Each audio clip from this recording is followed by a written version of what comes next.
Hello all welcome to Mansi collections అండి. ఈరోజు మరో బ్యూటిఫుల్ శారీతో మేము ముందుకు వచ్చాను.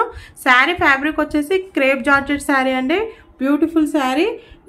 శారీ అంతా షైనింగ్తో ఉందండి. డ్యూయల్ కలర్లో ఉంది. ఇలా కట్ వర్క్ వచ్చిందండి విత్ చెమ్కీ వర్క్ థ్రెడ్తో ఉందండి. కట్ వర్క్ బ్యూటిఫుల్ శారీ అండి. క్రేప్ జార్జెట్ ఫ్యాబ్రిక్ వచ్చేసి క్రేప్ జార్జెట్ డ్యూయల్ కలర్లో ఉందండి. కింద వచ్చేసి ఇట్లా రామ గ్రీన్ కలర్లో ఉంటుంది. పైన వచ్చేసి ఇలా మెహందీ గ్రీన్ కలర్లో ఉంటుందండి. డ్యూయల్ కలర్లో ఉంది. బ్యూటిఫుల్ శారీ అండి. బ్లౌజ్ వచ్చేసి ఇలా రామ గ్రీన్ కలర్లో డిజిటల్ ప్రింట్తో వచ్చిందండి. బ్యూటిఫుల్ శారీ. ఓవరాల్ లుక్ వచ్చేసి ఇలా ఉంటుంది. కాస్ట్ వచ్చేసి 999. షిప్పింగ్ కాస్ట్ మాత్రం ఎక్స్ట్రాగా ఉంటుంది. ఎవరు మిస్ చేసుకోవద్దు. ఇలా పళ్ళు పాటుకి ఇలా కట్ వర్క్తో వచ్చిందండి. బ్యూటిఫుల్ శారీ. మధ్య మధ్యలో ఇలా చెమ్కీతో బూటీస్ వచ్చాయండి వర్క్తో. బ్యూటిఫుల్గా ఉందండి శారీ. కాస్ట్ వచ్చేసి 999. షిప్పింగ్ కాస్ట్ మాత్రం ఎక్స్ట్రాగా ఉంటుంది. ఈ శారీ మీకు నచ్చినట్టయితే స్క్రీన్ షాట్ తీసి మన వాట్సాప్ నెంబర్కి వాట్సాప్ చేయండి. మీకు మన కలెక్షన్ నచ్చినట్టయితే లైక్ చేయండి, షేర్ చేయండి, సబ్స్క్రైబ్ కూడా చేసుకోండి. థ్యాంక్ యూ అండి. Thank you so much.